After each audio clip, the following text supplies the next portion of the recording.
Buenas noches para todos los estudiantes de grado octavo de la institución educativa San José. Este es un material que sirve para recordar los elementos principales a evaluar en el compromiso de evaluación final acumulativa del segundo semestre año 2021. Recordemos entonces que el tema ha girado alrededor de determinar estados termodinámicos a partir de la lectura de temperatura y presión absoluta. ¿Y por qué estas lecturas? Porque vienen de este diagrama que estoy presentando, que es el diagrama de fases del agua, donde recordemos que en el eje X tenemos a la temperatura y en el eje Y tenemos a la presión. Y que entonces el diagrama, como lo estamos viendo en este momento, se divide en tres zonas a partir de esas dos líneas curvas. Una primera zona a la izquierda, que es la zona del estado sólido, donde se nota que el estado sólido se logra a muy bajas temperaturas y muy altas presiones. El estado líquido, que requiere de tener unas temperaturas mayores, y el estado gaseoso, llamado comúnmente estado de vapor, que requiere mucha más temperatura. Pero nos recuerda que vemos dos líneas allí, una línea roja que me está mostrando cómo sería la variación de la temperatura teniendo constante la presión para poder lograr un paso desde un estado líquido hasta un estado gaseoso. ¿Y qué me narra? Miremos esos puntos 1, 2, 3, 4 que se encuentran allí. Lo que me está diciendo es que yo estoy seguro que la condición 1 es líquido porque cuando encuentro la temperatura y la presión da en ese punto. Si mantengo constante la presión y elevo la temperatura y llego hasta el punto 2, me quedo en la frontera.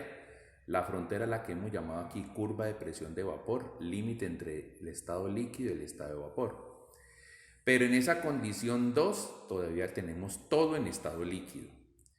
Habrá una transición que ocurre a temperatura constante y presión constante, que es el paso entre el punto 2 y el punto 3, que mientras está pasando lo consideraremos una mezcla, porque una parte habrá pasado del estado líquido saturado al estado de vapor saturado, que son las propiedades 3, pero habrá otra que todavía está como líquido, entonces hay presencia de las dos al tiempo.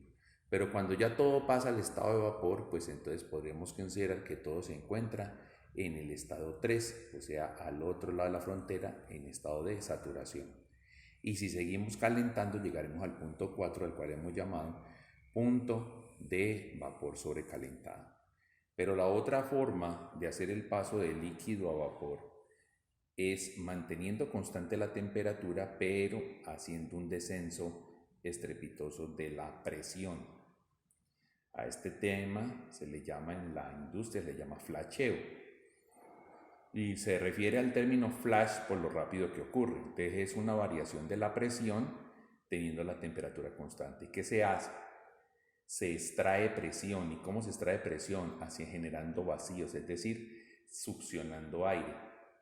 Y cuando se succiona aire, teniendo a nuestra muestra de agua en el punto 1, bajará estrepitosamente la presión hasta el punto de presión de saturación, que es el punto 5, y allí todavía estará en estado líquido. Y se genera un cambio de fase instantáneo y se vuelve estado 6, que ya es estado de vapor saturado, y si seguimos bajando la presión, va a tener un estado de sobrecalentamiento. Entonces, recordando cómo es el funcionamiento de ese diagrama de fases del agua, recordamos que estas convenciones nos lo dirán todo. Si tenemos coordenadas T1, P1, como se muestra en el diagrama, a eso lo vamos a llamar un líquido comprimido o subenfriado. Comprimido porque significa que tiene demasiada presión para esa temperatura. O subenfriado es porque le falta temperatura para esa presión. Dos lecturas del mismo estado. Pero si estamos localizados en un punto donde tengamos temperatura de saturación y presión 1, como se muestra en el diagrama, diremos que tenemos un estado de saturación. Pero el estado de saturación se puede partir en tres estados. Un estado de líquido saturado, un estado de vapor saturado o un estado donde convivan los dos al tiempo, líquido-vapor. Si estuviésemos en la coordenada T4, P1, es decir, con la temperatura más allá de la temperatura de saturación lo llamamos sobrecalentado, precisamente por decir que está a una temperatura mucho más alta que la correspondiente de saturación para esa presión P1. Pero también nos habla aquí de que si estuviésemos en la coordenada T1, P7, también estamos en vapor sobrecalentado. ¿Y por qué? Porque la temperatura es demasiado elevada para tan poquita presión. Pero si estuviéramos en la coordenada T1, presión de saturación, entonces estaríamos en otro estado de saturación, que es el que nos corresponde a los puntos 5 y 6, donde también puede convivir un líquido solo, un vapor solo o una mezcla de los dos. Entonces miremos esas coordenadas. Miren que el punto 1 corresponde a la coordenada T1, P1. El punto 2 a la coordenada TSAT, P1. El punto 3 al mismo TSAT, P1. El punto 4 a T4 con P1. Pero el punto 5 y el punto 6 corresponden a las coordenadas T1 con PSAT. Y el punto 7 corresponde a las coordenadas T1 con P7. Bueno, pero aquí nos indican que vamos a hacer un zoom, un agrandamiento de ciertas zonas para ver qué es lo que ocurre en ese paso de la frontera. Entonces me dice zoom 1 se refiere a una ampliación de la zona de lo que ocurre entre el punto 5 y 6 en un proceso donde estamos en una línea de temperatura constante y hay un descenso de la presión. Y el zoom 2 nos narra lo que sucede en el paso entre el punto 2 y el punto 3, que están en una línea donde la presión se mantiene constante, pero la temperatura se está elevando. Entonces vamos a mirar cómo es el zoom 1. Entonces viendo el zoom 1, ¿qué encontramos? Encontramos de que ya el punto 5 y el punto 6 se distancian. ¿Y por qué se distancian? Porque entran a participar otros elementos que se llaman las propiedades específicas, que para nuestro caso y en el orden en que están relatadas allí son el volumen específico, V, la H es entalpía específica y la S es entropía específica. Miren que para este diagrama la parte Y corresponde a la presión absoluta y la parte X al valor de las propiedades. Y podemos distinguir entonces que en el punto 5 se distingue con las propiedades y una sola comita, y en el punto 6 con las propiedades y dos comitas. ¿A qué se refiere el punto 5? A que todo tiene propiedades de líquido saturado. Y las doble comita que están en el punto 6 corresponden a que todo tiene propiedades de vapor saturado. Entonces, si tengo una mezcla, la mezcla estadísticamente hablando, haciendo ponderaciones, me va a entregar un valor que se encuentra entre el valor del líquido saturado en propiedad y el valor del vapor saturado. Y entonces no es que vamos a encontrar elementos que tengan ese valor de propiedades, no habrá ninguno con ese valor. Ahí lo que vamos a tener es que hay una ponderación entre la cantidad presente que hay en líquido y la cantidad presente que hay en vapor. Por eso cuando tenemos una mezcla, tenemos que establecer cuánta presencia de vapor y de líquido hay dentro de nuestra definición. Y si hacemos un zoom 2, ¿qué encontramos entonces? Ya encontramos es a la temperatura y en el eje X a las propiedades. Y tenemos la misma lectura. En el punto 2 se refiere a las propiedades del líquido saturado y en el punto 3 a las propiedades del vapor saturado. Obsérvese que hay una distancia y siempre que hay una distancia entonces el valor para vapor saturado es alto, mientras el valor de propiedad para líquido saturado es bajo. Bueno, aquí nos comentan de qué se trata cada uno de ellos. V, volumen específico, V con una comita, volumen específico del líquido saturado. V con dos comitas, volumen específico del vapor saturado. La H, entalpía específica. H con una comita, entalpía específica del líquido saturado. H con dos comitas, entalpía específica del vapor saturado. Te vamos a hacer un ejercicio.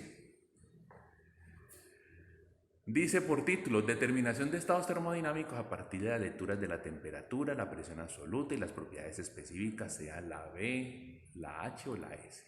Entonces, nos envían una lectura como ejemplo, dice ejemplo 1, y nos dicen, vea, la muestra de agua tenemos aquí entre manos, tiene una presión de 22 bar, tiene una temperatura de 217.25 grados centígrados y tiene una entalpía específica de 1491.639 kilojoule por kilogramo. Nos dicen, determine entonces cuál es el estado termodinámico de eso. Entonces nos vamos a la tabla que se encuentra en la página 7, tabla de propiedades del agua saturada, que comienza con lectura de presión, y se obtiene lo siguiente. Aquí organicé los datos para que se vieran como en tabulado. Entonces usted leería que en la primera columna dice presión 22 bar, temperatura, y esa temperatura corresponde a la temperatura de saturación correspondiente a esa presión, da 217.25. Nos dice que la entalpía específica del líquido saturado es 930.87 kilojulios sobre kilogramo y que la entalpía específica del vapor saturado es 2800.1 kilojulios sobre kilogramo. ¿Qué nos pasa? Que al comparar con las lecturas suministradas, se encuentra que hay igualdad tanto en las presiones como en las temperaturas, lo que significa que tenemos entre manos un estado de saturación.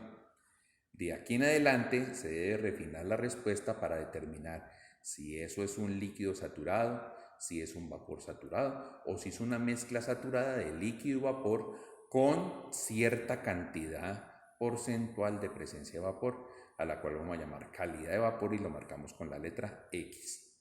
Entonces, como ya tenemos igualdad entre las presiones y las temperaturas, comparamos el tercer valor. Recordemos los valores.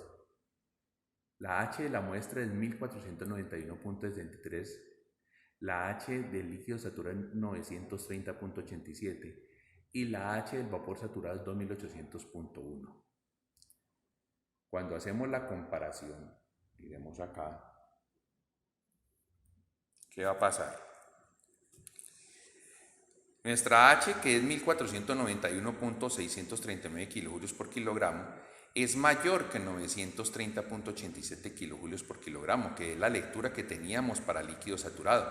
Por eso no es un líquido saturado. De manera similar comparamos con la lectura de vapor saturado y que encontramos que 1491.639 kilojulios sobre kilogramo es menor que 2800.1 kilojulio por kilogramo. Por eso tampoco es un vapor saturado. Entonces, por defecto, si no es líquido saturado y si no es vapor saturado, debe ser una mezcla. ¿Y cómo lo comprobamos? Pues que la entalpía que nos entregaron se encuentra entre los dos valores. Es mayor al del líquido saturado, pero es menor al del vapor saturado. Lo que conlleva entonces a que la respuesta es que sea una mezcla saturada, líquido-vapor. Pero no hemos encontrado cuánta presencia de vapor tiene. Entonces vamos a remitirnos a cómo hacerlo. Nos dice la pregunta, ¿y cuánto vale X, la cantidad porcentual de presencia de vapor en la mezcla?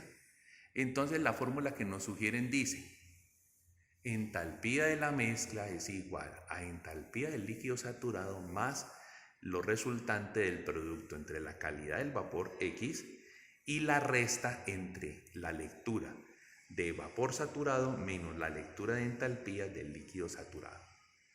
¿Qué está haciendo H' en el lado derecho de la igualdad? Pues está sumando. Entonces aparecerá al otro lado del igual ya restando. Y entonces en ese despeje encontraremos que el H de la mezcla menos el H', o sea el H del líquido saturado, es igual a X por el resultado de la resta entre vapor saturado y líquido saturado. Y esa resta la vamos a pasar a dividir. Y por ello encontramos entonces que la fórmula de la calidad de vapor viene siendo H de mezcla menos H del líquido saturado dividido el resultado del H del vapor saturado menos H del líquido saturado. Cuando reemplazamos los valores que nos da, ¿quién es el H de la mezcla? 1491.639. ¿Quién es el H del líquido saturado? 930.87. ¿Quién es el H del vapor saturado? 2800.1. ¿Y quién es el H del líquido saturado? 930.87. Cuando hacemos esas restas y sobre los resultados de esas restas hacemos la división, encontramos que esa división da 0.30. Y cuando la multiplicamos por el 100%, para darle en porcentaje resulta siendo el 30. Entonces, ¿cuál va a ser el estado termodinámico definitivo? Pues el estado termodinámico definitivo va a decir que lo que usted tiene entre manos es una mezcla saturada líquido-vapor con un 30% de presencia en masa del vapor saturado y el 70% restante en presencia en masa de líquido saturado. En un segundo ejemplo que nos muestran, nos mandan estas lecturas: presión 50 bar, temperatura 180 grados centígrados y entalpía específica 765.25 kilojulios por kilogramo. Solución: coincidencialmente acudimos a la misma página. Desde la página 7, tabla de propiedades del agua saturada, lectura de presión, se obtiene que armamos una tablita para encontrar los datos y que dice que la presión es 50 bar, que la temperatura de saturación es 263.94 grados Celsius, que la entalpía específica del líquido saturado es 1154.6 kilojulios por kilogramo y que la entalpía específica del vapor saturado es 2794.2 kilojulios por kilogramo. Nos dice entonces, y podemos verlo allí claramente, al comparar con las lecturas suministradas se encuentra que ante la igualdad de presiones la temperatura de la muestra de agua, es decir 180 grados, es menor a la temperatura de saturación para el agua sometida a una presión de 50 bar, que es la lectura que encontramos de la tabla y nos dice que esa temperatura es 263.94 grados Celsius, lo que indica entonces que estamos en presencia de un líquido subenfriado, que también tiene el nombre de líquido comprimido. Espero que este video les sirva para complementar su estudio y prepararse para su evaluación final. Que tengan una buena noche.